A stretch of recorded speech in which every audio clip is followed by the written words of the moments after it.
Mas graças a Deus, Deus me concede a oportunidade de chegar em casa e poder estar refrigerando e fortalecendo novamente. Da mesma forma, estes homens tinham desejo, porque passava-se muito tempo fora, nas guerras, nas lutas, nas batalhas, e tinham desejo de retornar, porque os seus filhos estavam crescendo.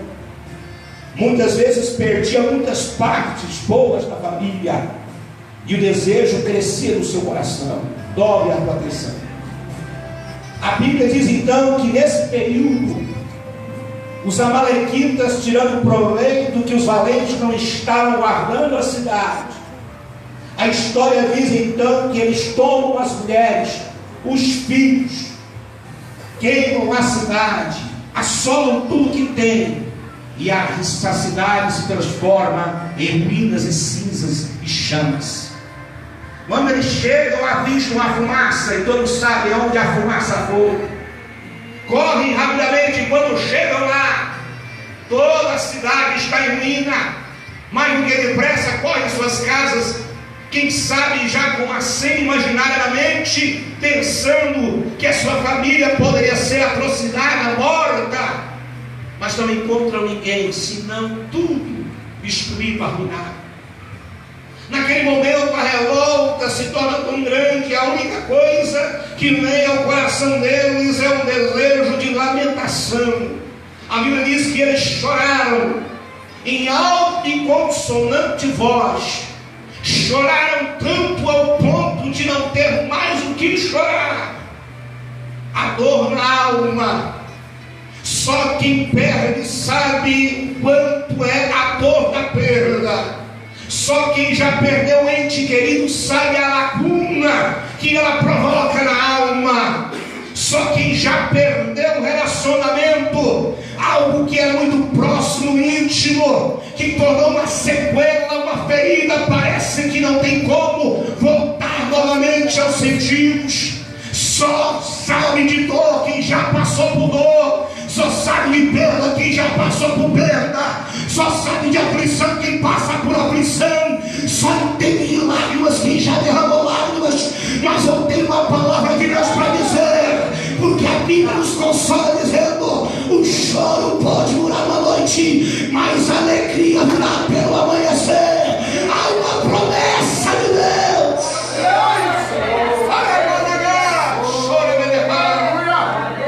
Porque a palavra de Deus em Salmo 34, versículo 19 diz que muitas são aflições dos justos, mas o Senhor o livra de todas. Jesus não hesitou quando disse para nós: no mundo vocês vão ter aflições. Jesus não prometeu vida boa. E tem muita gente que às vezes interpreta Jesus de forma equivocada. E eles interpretam Jesus como se fosse um guru trazendo palavras de autoajuda. Mas as palavras de Jesus não é de autoajuda, é de ajuda do alto. As palavras de Jesus, ela não vem para massagear o ego. As palavras de Jesus parece que no momento não são confortáveis, porque muitas das vezes ele diz: eu não vim trazer a paz, eu vim trazer a espada, porque uma casa ficará dividida. Pelas ideias, pelos pensamentos e pela questão da própria palavra de Deus.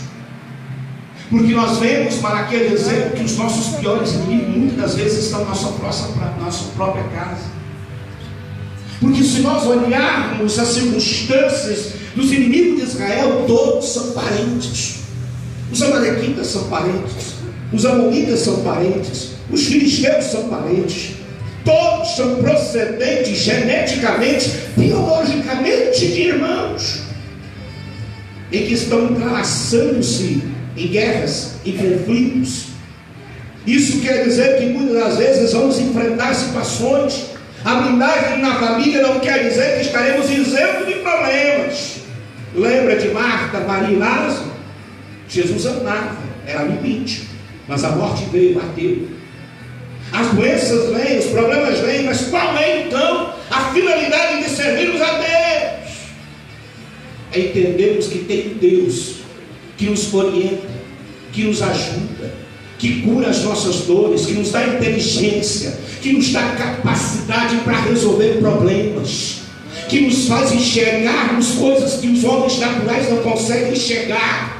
Muitas vezes os homens agem e tomam decisões pela emoção, mas a Bíblia não nos recomenda agirmos por emoção, porque as nossas emoções, à luz da Bíblia, são condizentes com ordens. Ou seja, não precisa ter sentimento para perdoar, porque sentir nunca pede perdão e nunca perdoa. Você perdoa e pede perdão por obrigação e por ordem bíblica. Eu não senti, vai sentir, vai morrer, vai para o inferno, vai pedir perdão. A gente não tem que sentir, a gente tem que fazer. Eu não dou glória a Deus porque eu não senti, eu tenho que sentir um fogo aqui. Esse negócio do pregador estava falando para mim, levanta a mão, dá glória a Deus, dá glória a Deus. Isso é fogo de palha, eu tenho que sentir a glória a Deus. Glória ao meu Jesus dos crentes. Tem gente que é tão ignorante, tão distante da Bíblia Sagrada. A Bíblia diz que Herodes virou comida de bicho porque não deu glória quando falava das maravilhas de Deus. A Bíblia diz que Abraão foi fortificado dando glórias a Deus.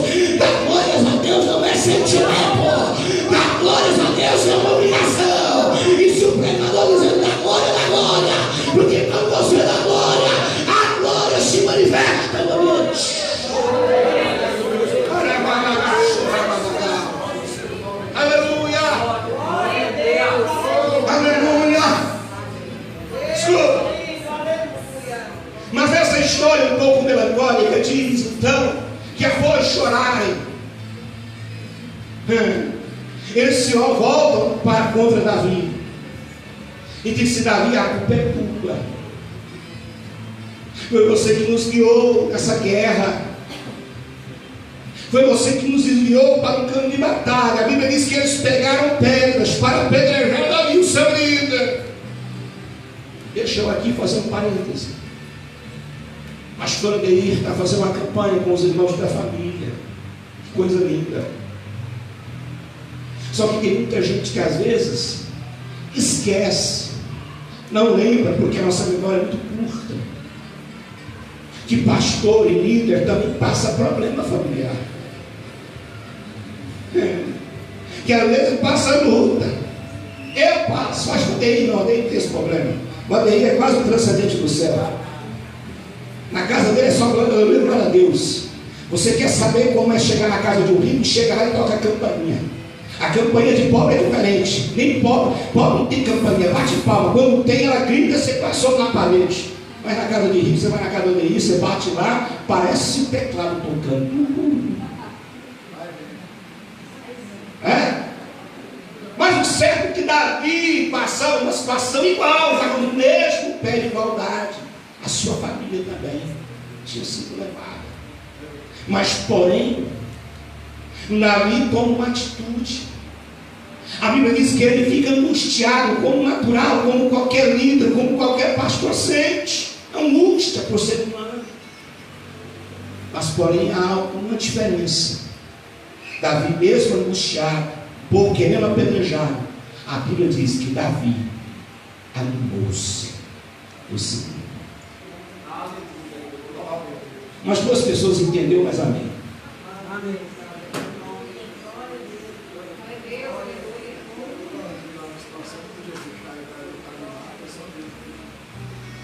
Aleluia. Vou repetir novamente, memorize isso. Diga comigo, Davi estava angustiado.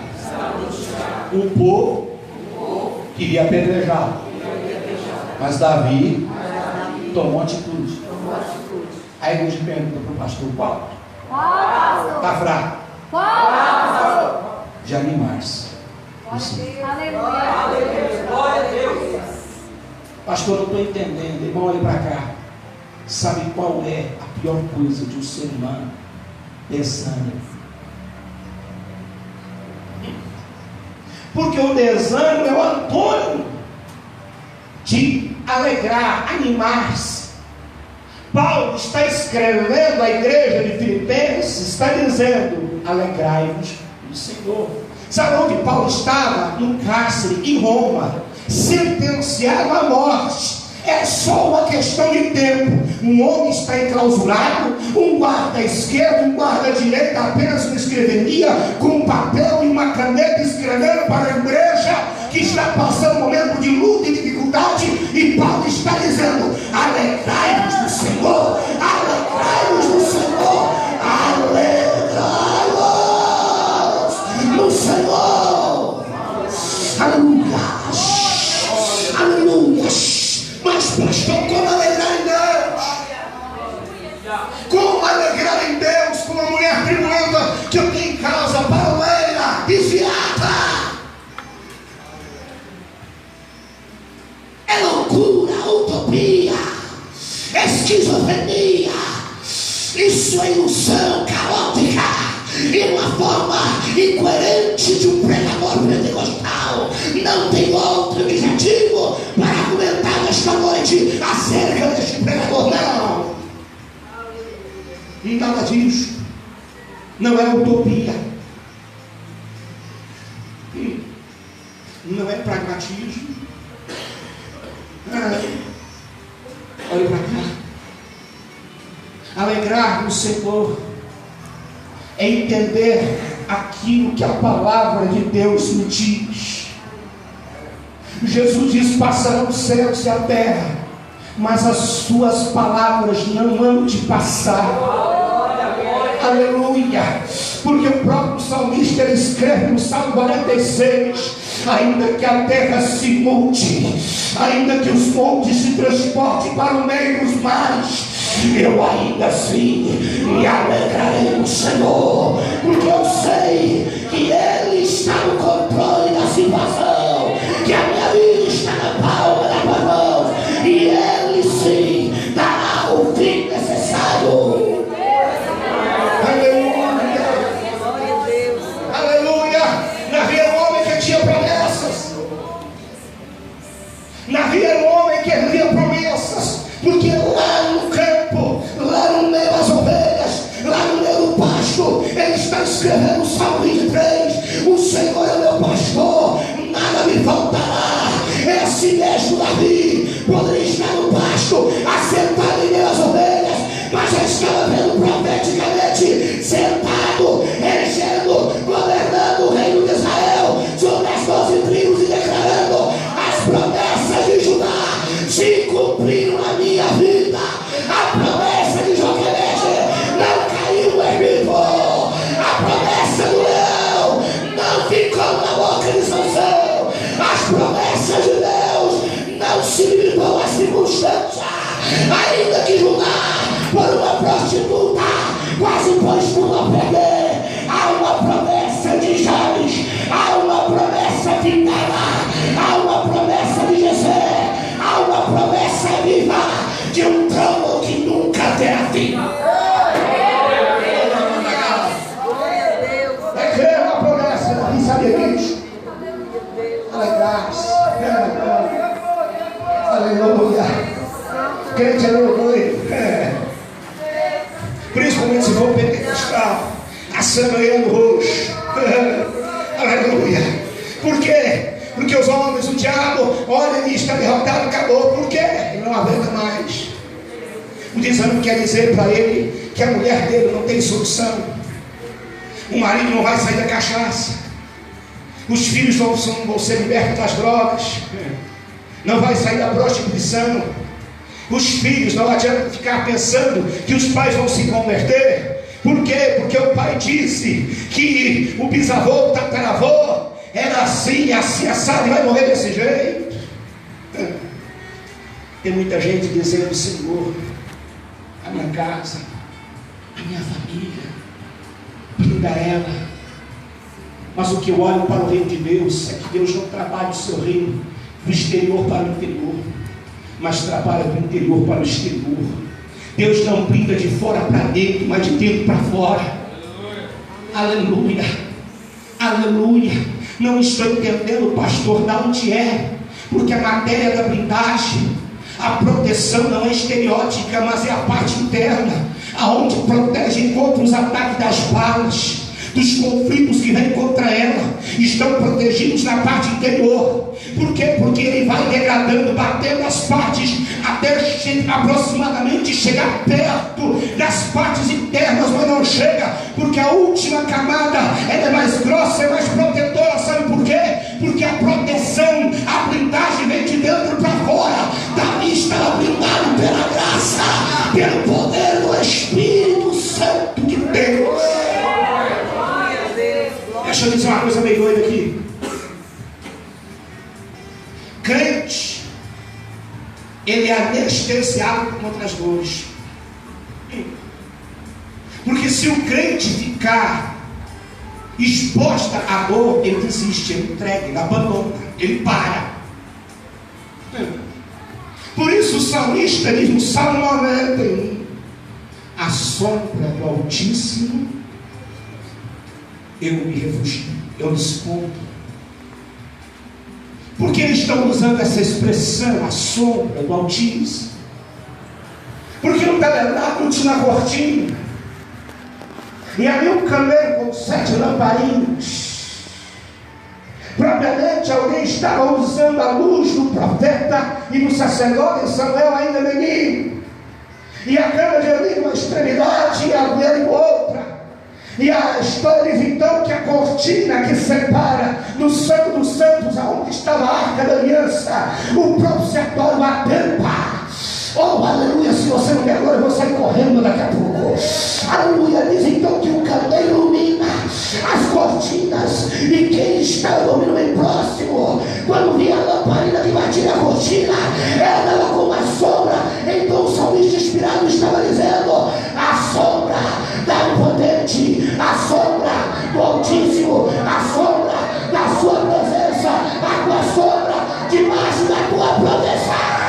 Eu estou, nada me abalará, nada me destruirá, nenhuma praga chegará, nem obra de macumba, nada vai me destruir, porque o Senhor me sustenta e eu estou inteiro tabernáculo. Oh, aleluia! Eita, amor, linda a Bíblia não? A Bíblia diz que Jesus agora, como sumo sacerdote, cumpriu o sacrifício perfeito, e agora nós podemos entrar pela confiança da graça na presença de Deus. Podemos entrar na sua presença porque a sombra dele nos provoca, a sombra dele nos protege. Para tocar em você tem que pedir permissão, mas Deus não vai dar mais permissão para você ser provado. A prova de Jó foi apenas uma justificativa, mas a obra de Cristo está um cravo nas suas mãos, e ele diz: é meu, é meu, é meu, e ninguém toca. Aleluia, aleluia. E a Bíblia diz que Davi se animou. Diga ele se animou. Se animou. Agora para cá. Eu não consigo entender como que crente vem para a igreja um desse, como se tivesse tomado um banho de tacho quente. Eu não consigo entender como as pessoas ouvem tantas palavras que foram ditas profeticamente aqui e não se apropriam nenhuma delas, e não conseguem abrir um sorriso na face. A Bíblia diz que somente pelo Espírito nós temos alegria, a alegria da salvação. Não combina com crente, cara fechada, cara amarrada, cara torcida, e dizer que isso é espiritualidade. Isso não é espiritualidade. Porque crente é conhecido pela alegria, o crente é conhecido pela paz, o crente é conhecido por meio da glória, no meio das lágrimas ele diz aleluia, no meio do cativeiro, no meio da circunstância, ele ainda ousa falar e me estranha, a profecia e dizer: o meu Redentor vive, o meu Redentor vive. Quem acredita, levanta a tua mão. Só quem acredita em profecia, só quem acredita na palavra, vai dando glória, vai dando aleluia. A unção é a lâmpada excelente, é a palavra, é a palavra, é a palavra. Oh, quem crê, deixa eu ver quem está orando, deixa eu ver quem acredita, deixa eu ver quem está tomando posse da palavra, deixa eu ver. Oh, na managari, oh, na mantaraba, surianda, aleluia, aleluia, aleluia, aleluia. finalizar. Depois de animar-se, agora eu vou tomar atitude. Diga assim: qual, pastor? Está fraquinho. Vou fazer greve, só se eu me perguntar. Calma, eu não quero apanhar.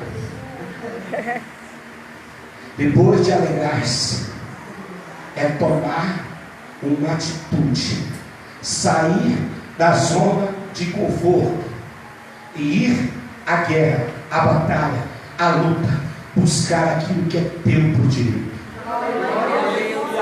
Pastor, sabe o que eu vejo? Muita gente abre mão das bênçãos de Deus facilmente, desiste rapidamente. É porque não era de Deus. Que nós temos um hábito muito errado de dizer: é porque não era da vontade de Deus. Ora, não era da vontade de Deus você ser abençoado? Não era da vontade de Deus com a porta aberta? Não era da vontade de Deus o casamento? Não era da vontade de Deus o tanto que você sonhou e pediu? O problema é que nós desistimos facilmente e abrimos mão, principalmente com a visão contemporânea. Se não deu certo, parte para outra, meu filho, porque a vida anda. Não é assim? Essa ideologia não combina conosco. Não. Ainda assim a igreja hoje resolve as coisas, é óbvio. Glória a Deus, olha No joelho, na batalha, na guerra. E eu vejo algumas pessoas dizendo duas coisas que eu não concordo. Para mim é chavão. A primeira que diz é: se não vem pelo amor, vem pela dor. Mentira. Porque ninguém vem por amor porque não conhece a Cristo. E só pode identificar com amor quem conhece a Jesus. Segunda coisa que eu ouço pregadores dizer é que, ora, nem Deus faz se o homem não permitir. Pastor Pedro, se nós permitisse, Jesus ia fazer. O tanto que a gente era errado. Olha, se eu não der lugar, Deus não faz. Rapaz, não tem farol que Deus não quebre. A Bíblia diz que Deus pega o vaso, quebra o barro, amassa o barro e faz dele um vaso novo. Quando Deus quer, Deus faz. Quando Pedro entendeu que Jesus disse que é mais fácil um camelo passar pelo buraco de uma agulha do que um rico entrar no reino dos céus, Jesus não estava dizendo que os ricos não iam ser salvos, mas falava da salvação. Então Pedro declara: então quem vai se salvar? O que é impossível para os homens é possível para Deus. Não importa se é assassino, se é prostituta, se é adulto, se é macumbeiro, ou o que é que seja, Deus tem poder, Deus tem poder, Deus tem poder para mudar e fazer dele uma nova criatura. Quem acredita toma posse. Deus vai entrar na tua casa, Deus vai salvar o marido, Deus vai salvar a esposa, Deus vai salvar os filhos, Deus vai salvar os pais, Deus vai salvar o irmão. Para Deus não tem nada impossível. Toma esta posse dessa profecia. Quem crê pega, quem crê pega. Deixa eu ver, eu já peguei, meu Deus. Aleluia, coloque de pé. Oh, aleluia. Olha para cá. A Bíblia diz então que Davi, com 600, chegam no momento que começam a brigar. 200 ficam porque estavam exaustos. 400 saem vestidos. Encontram um egípcio cansado, moribundo, 3 dias doentes. Alimentam, conversam com ele. Ele dá todo o diagnóstico, dá tudo o que eles precisavam saber. Chega o rapaz para lá e diz: não vai morrer, fica aí. Eles saem vestidas, alcançam os amalequitas. Os amalequitas é um caos. Eu disse que os amalequitas é o quê? Em caos. Não ouvi. Em caos. Os amalequitas sempre é um caos na vida da igreja. Porque os amalequitas trabalham com a estratégia da hiena. Qual é a estratégia da hiena? A hiena fica observando, lendo como é que se movimenta o grupo. Ele observa os mais novos, que não têm tanta força, tanta habilidade. Observa os mais velhos e as fêmeas que estão prenhas. que não conseguem ter investido e não conseguem se defender. E observam um grupo valente, e esperam um grupo valente se ausentar um pouco. Então eles vêm pelas partes retaguardas e começam a minar aos poucos. Assim Moisés estava com Israel, e Moisés se apercebeu que alguma coisa estranha estava acontecendo. Foi quando Deus o alertou. Moisés sobe no monte, Arão do lado e Hur do outro, levanta a mão. A guerra, enquanto as mãos estão estendidas, prevalece contra os amalequitas, e a ordem de Deus é: destrua os amalequitas, não deixe sobrar ninguém. Mata, extermina tudo aquilo que provoca destruição, lágrimas, tudo aquilo que possa ser mexido contra vocês. E Deus deu uma ordem. Deus deu uma ordem para Saul. Porém Saul não obedeceu na íntegra. Saul deu uma evasão, para que os amalequitas se reforçassem novamente, se reagrupassem novamente e investissem contra este povo, o povo de Davi. Olhe para cá. Deus manda dizer que antes de ir na batalha, olhe para trás. Tem coisas na vida que precisam ser exterminadas. Tem coisas na vida que os amalequitas precisam ser arrancados. Meu Deus, isso é para me terminar, mas Deus está me dizendo: tem entrega. O que você está guardando? Quais são os amalequitas? São coisas que você está carregando do passado, que impede, está dando vazão para a tua casa, está dando oportunidade para o inimigo, por brechas, entrar para tentar destruir, aniquilar a sua casa, a sua família. Mas Deus manda dizer que pode ter fracassado a parte de Israel, Saul pode ter falhado, mas agora com Davi está dando uma segunda chance. Vai contra eles, destrua eles, abata eles e toma aquilo que é dado por direito. Não abra mão, luta, guerreia, extermina, apaga da tua história tudo aquilo que provoca dor. Os 400 foram, abateram os seus inimigos, voltaram, pegaram as mulheres, os filhos, toda a família. Você pode dizer aleluia? Pode dizer glória a Deus? Oh, que glória! Mas quando volta tem 200, pastor, que estavam lá no rio, na margem das águas, que estavam cansados e estavam ali guardando os pertences, as bagagens, aquilo que era de propriedade de Deus. Mas os 400 disseram: esses aí vai ter parte conosco, não sabe por quê? Porque eles fizeram parte da campanha. Eles não atenderam a voz, eles não foram para a guerra, eles não choraram conosco, eles não estavam conosco, então não vai ter parte do despojo. Nós vamos entregar as mulheres e os filhos, mas, olha para cá, a prosperidade, olha para cá. Você não recebe nada por direito, você não recebe nada por mérito. Davi, como Cristo, olha para ele dizendo: eles não vão receber porque eles foram, mas eles vão receber porque eles precisam também. A graça os envolve. Naquele momento Deus traz a unidade.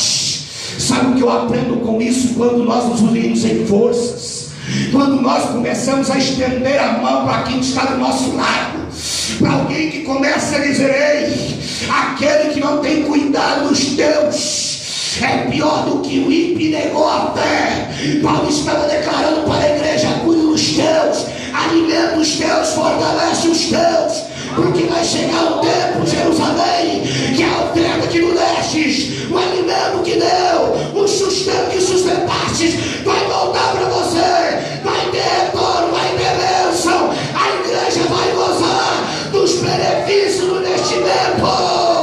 Levante a sua mão agora, comece a crer e a profetizar que Deus está entrando em cena, que Deus está te revestindo, que Deus está te fortalecendo, que Deus está te animando, que Deus está te dando graça, que Deus está te dando um sustentáculo, que Deus está te dando as armaduras para você lutar. Não desista da tua casa, não desista do teu casamento, não desista dos teus filhos, Não desiste dos teus pais. Não desiste do teu ministério. Deus tem uma proposta melhor. A última palavra pertence a Ele. E Ele está te dando a oportunidade de resgatar, de restituir aquilo que foi lhe tirado. Quem crê pega, quem crê profetiza. Quem crê exalta, vai abrindo a tua boca. Vai exaltando, vai glorificando, vai recebendo.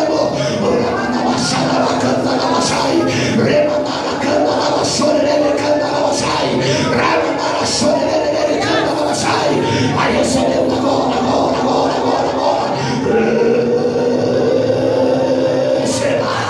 Receba esta graça, receba esta unção, receba o renovo da fé, receba o renovo da alegria, receba a restauração. Há um poder que derrama nesta noite, há uma graça que nos envolve, há uma unção que derrama neste lugar.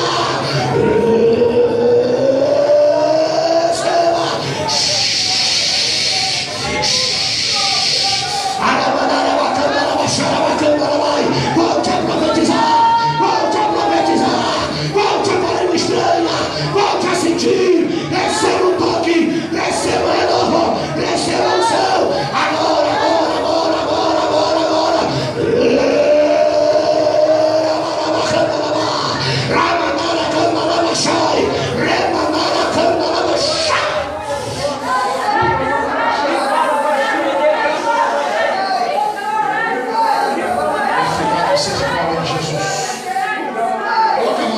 Onde você está?